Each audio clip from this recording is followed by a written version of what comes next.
आज के ऑनलाइन शिक्षण में आप सभी बच्चों का स्वागत है। आज हम लोग गणित कक्षा 8वीं का 7वां पाठ विचरण पढ़ेंगे। इसमें पहला भाग हम लोगों ने प्रत्यक्ष विचरण पढ़ा है। अभी जो है प्रतिलोम विचरण पढ़ेंगे। प्रतिलोम विचरण क्या है, इसको जानने के लिए एक उदाहरण देखेंगे। यहाँ पर व्यायाम के लिए विद्यार्थियों की कतार बनाई गई। प्रत्येक कतार में विद्यार्थियों की संख्या तथा कतारों की संख्या नीचे दी गई है। ये कतारों की संख्या है, इधर ये कतार में छात्रों की संख्या है और ये कतार की संख्या है, कितनी कतार बनी। यानी 40 विद्यार्थी एक कतार में रखे गए तो 6 कतार बनी। अगर विद्यार्थियों की संख्या कम कर दी गई, 10 रखे गए, तो कतार की संख्या बढ़कर 24 हो जाती है।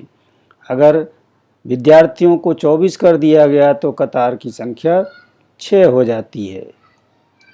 12 रखे गए तो 20 हो जाती है। 8 रखे गए तो 30 हो जाती है। यहाँ पे देखेंगे कि एक संख्या बढ़ रही है तो दूसरा घट रही है। तो इस तरह से जो हमने देखा कि ऊपर की सारणी में क्या दिख रहा है कि प्रत्येक जोड़ी में कतार में विद्यार्थियों की संख्या और कुल कतारों की संख्या का गुणनफल, अगर हम इन दोनों का गुणा करें, यानी 40 और 6 का गुणा करते हैं तो 240 आता है। उसी तरह 10 और 24 का गुणा करते हैं तो भी 240 आता है। 24 और 6 का गुणा करते हैं तो भी 240 आता है। यानी 12 और 20 का गुणा करेंगे तो भी 240 आएगा। 8 और 30 का गुणा करेंगे तो भी 240 आएगा।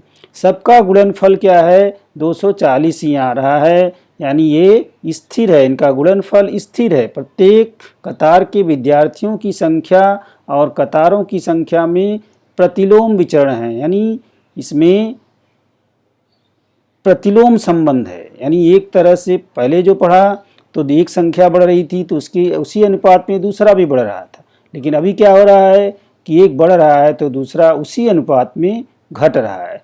तो इस तरह से जब दो संख्याओं में से एक संख्या बढ़ती है, दूसरी संख्या उसी अनुपात में कम होती है, तो दोनों संख्याओं में प्रतिलोम विचरण होता है, ऐसा हम कहते हैं। उदाहरणार्थ, एक संख्या दुगनी हो गई तो दूसरी संख्या आधी हो गई। जैसे अगर एक संख्या उसकी दुगनी हो जाएगी तो दूसरी संख्या उसकी आधी हो जाएगी। तो यही प्रतिलोम विचरण है। इसको और अधिक हम देखते हैं, इसको इंग्लिश में इनवर्स वेरिएशन कहते हैं। संख्या x और y प्रतिलोम अनुपात में है। इस कथन को हम x और y में प्रतिलोम विचरण है ऐसा लिखते हैं या कहते हैं। x और y प्रतिलोम विचरण में हो तो x गुणे y स्थिर पद होता है। अभी हमने देखा कि सभी संख्याओं का गुणा करने पर एक ही गुणनफल आ रहा था, यानी x और y स्थिर पद होता है अगर उसमें दोनों संख्याओं में x और y में प्रतिलोम विचरण का संबंध होगा तो गुणनफल स्थिर होता है और उसी गुणनफल को हम k मानकर उदाहरण को हल करते हैं, k मानते हैं। तो x और y में प्रतिलोम विचरण है, इसे हम इस तरह से गणितीय रूप में हम लोग अल्फा का उपयोग करके लिख सकते हैं। x अल्फा 1/y, ऐसा हम लिखते हैं। तो इसका मतलब ये हुआ कि x अल्फा 1/y का मतलब क्या हुआ कि x बराबर k/y।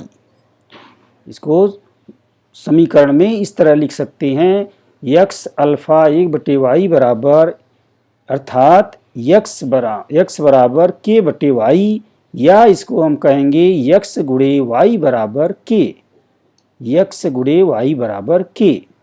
यह विचरण का समीकरण है, ऐसा हम कहेंगे। k क्या है, ये विचरण का अचरांक है। यह k जो है स्थिरांक है, स्थिर रहेगा, ये बदलेगा नहीं, स्थिर पद होता है। अब कुछ उदाहरण को हम देखेंगे। जैसे यहाँ पर a और b के बीच प्रतिलोम विचरण है, ये सारणी में दिखाया गया है a और b। ये a है ऊपर की संख्या है, नीचे b है। दोनों का गुणनफल a और b का गुणनफल, यानी ये k है, दोनों का गुणनफल यहाँ पे दिया गया है। और दोनों में क्या बताया गया कि प्रतिलोम विचरण है, यानी जो हम पहले से मालूम है कि दोनों में प्रतिलोम विचरण है, यानी ए और बी का गुणा करेंगे तो के आएगा यानी 120। तो 120 यहाँ भी आएगा तो 120 यहाँ भी आएगा तो 120 यहाँ भी आएगा, तो यहाँ भी 120 ही आएगा। ये सब स्थिर पद हैं, के हैं। तो इसके आधार पे हम यहाँ पे क्या आएगा इसको हम निकाल सकते हैं, यानी ए अल्फा 1/b ये हो गया दिया गया है। इसका मतलब ये हुआ कि a गुणे b बराबर k, a गुणे b बराबर k, यानी 6 और 20 का गुणा करने पर 120 आ रहा है। तो ये अगर हमें यहाँ पे 6 दिया गया है और b 20 दिया गया है, इसलिए k बराबर क्या हो गया a गुणे b, यानी 6 गुणे 20, 6 गुणे 20 बराबर 120। ये विचरण का अचरांक है, ये सब यानी ये स्थिर पद है। इसी के अनुसार हम देखेंगे कि यहाँ पे क्या आएगा, यहाँ पे क्या आएगा, यानी ये 12 हो और जो है इसका k 120 हो तो b कितना होगा, यानी यहाँ पे ये दिया गया है 12 और b का मान बताना है। तो हमें मालूम है कि a गुणे b बराबर 120 है। तो इसलिए हम कहेंगे कि 12 गुणे b बराबर 120। ये मालूम है, a मालूम है, b नहीं मालूम है। तो हम समीकरण में रखेंगे 12 गुणे b बराबर 120। अब इसको हल करेंगे तो 12 को क्या करेंगे इधर लाएंगे, यानी 12 से इसमें भाग हो जाएगा, 120 में 12 का भाग हो जाएगा तो कितना उत्तर आ जाएगा 10, यानी b बराबर 10। तो यहाँ पर आ जाएगा 10, 12 और 10 का गुणा करोगे तो 120 हो जाएगा। अब ये बराबर 15 है और b का मान यहाँ भी बताना है, यहाँ 15 दिया है, यहाँ पे हमें बताना है क्या आएगा। तो अभी हमने देखा कि a गुणे b बराबर 120 दिया गया है, तो इसलिए हम फिर कहेंगे कि 15 गुणे b, 15 ये का मान 15 दिया है, b का मान नहीं मालूम है, तो 15 गुणे b बराबर 120। इस आधार पे हल करेंगे तो b बराबर क्या हो जाएगा, इस 15 का 120 में भाग दे देंगे तो क्या हो जाएगा 120 बटे 15 अलग से करके देख लेंगे तो क्या हो जाएगा 8, 15 का पहाड़ा पड़ेंगे 120 में तो आएगा 8, तो यहाँ भी आ जाएगा 8। इसी तरह b बराबर 4 यहाँ पे दिया गया है और a का मान बताना है, a का मान बताना है। यहाँ पे a का मान नहीं मालूम है, b का मान 4 है। तो b का मान 4 है तो ये बराबर कितना, a गुणे b बराबर जब 120 मालूम है तो इसी आधार पर निकालेंगे, इसलिए a गुणे 4, b का मान रख देंगे, a गुणे 4 बराबर 120। तो इसमें क्या हो जाएगा a बराबर इस 4 से भाग हो जाएगा, यानी 120 में 4 से भाग दे देंगे तो आ जाएगा 30। तो यहाँ पे उत्तर हो जाएगा 30, यहाँ पे 30 आ जाएगा। इस तरह से सबका उत्तर हम लोग निकाल सकते हैं। जैसे ये गुणनफल स्थिर है हर जगह, इसी गुणनफल के आधार पर यानी के स्थिर है और ऊपर की संख्याओं में से एक दी गई है तो दूसरी हम निकाल सकते हैं।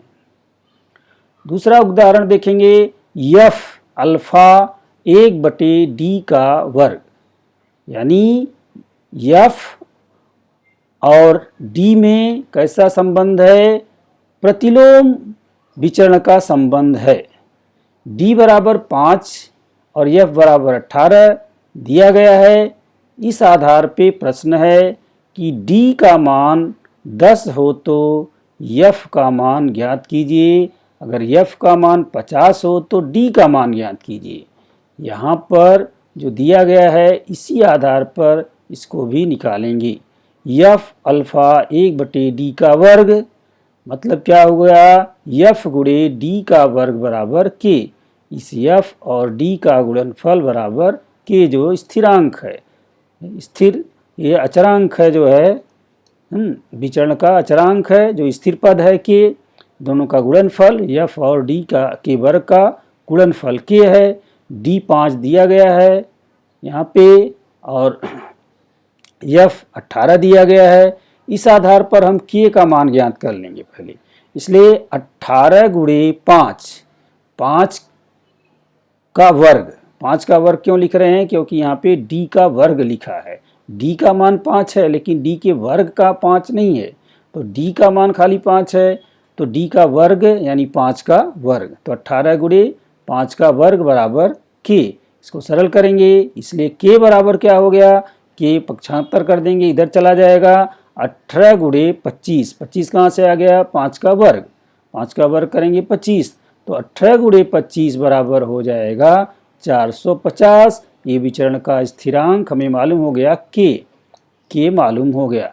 अब इस आधार पे हम जो प्रश्न पूछे जा रहे हैं उसका उत्तर निकाल सकेंगे। डी 10 है तो एफ का मान निकालना है, तो हमें क्या सूत्र में देखा? डी बराबर 10 हो तो एफ ज्ञात करना है। एफ गुणे डी का वर्ग बराबर 450, ये मालूम है, इसी के आधार पर हम निकालेंगे। तो एफ गुणे डी यहाँ पे कितना दिया है? 10, तो 10 का वर्ग, एफ गुणे 10 का वर्ग बराबर 450, तो एफ बराबर क्या हो जाएगा? एफ गुणे 100, एफ गुणे 100 यानी 10 का वर्ग 100 हो गया। ये पहले लिख लेंगे, एफ गुणे 100 बराबर 450, तो एफ बराबर ये 100 क्या हो जाएगा? 100 का इसमें 450 में भाग हो जाएगा, भाग देंगे तो दशमलव में आएगा, 4.5 ये उत्तर हो गया। इसी तरह दूसरा उत्तर निकालेंगे। एफ बराबर 50 दिया है तो डी का मान ज्ञात करना है, तो यहाँ पे क्या देखेंगे? एफ बराबर 50 तो डी का मान ज्ञात करना है। एफ गुणे डी का वर्ग बराबर 450, ये जो है विचरण का स्थिरांक हमें पहले से मालूम है, वो लिख लेंगे। अब इसी आधार पे मान रखेंगे, एफ का मान 50 रख दिया, डी का मान नहीं मालूम है, तो डी का वर्ग पहले लिखेंगे, डी का वर्ग बराबर 450, क्योंकि यहाँ पे एफ गुणे डी का वर्ग बराबर 450 है, तो हम लिखेंगे 50 गुणे डी का वर्ग बराबर 450। डी का वर्ग बराबर, अब डी का वर्ग बराबर इस 450 में 50 का अगर भाग देते हैं तो 9 आता है। ये जो है 450 में हम इसमें 50 का भाग देंगे तो आ जाएगा 9। अब ये डी का वर्ग है, हमें बताना क्या है? डी का मान बताना है, तो डी का मान 9 का वर्गमूल होगा, 9 का वर्गमूल होगा, 9 का वर्गमूल कितना होगा? 3 होगा, तो डी बराबर 3 या डी बराबर ऋण में भी लिखा जा सकता है, तो 3 या ऋण 3 दोनों हो सकता है, तो इसका उत्तर इस तरह से निकाला जा सकता है। अब इसके आधार पे आप फिर से देख सकते हैं, आप इस सवाल को, प्रतिलोम विचरण को और अच्छे से समझ सकते हैं और अपना प्रश्न संग्रह इसका कर सकते हैं। 7.2 का सवाल आगे आप इसकी मदद से कर सकते हैं आसानी से। तो आज का सेशन यहीं पे समाप्त करते हैं। धन्यवाद।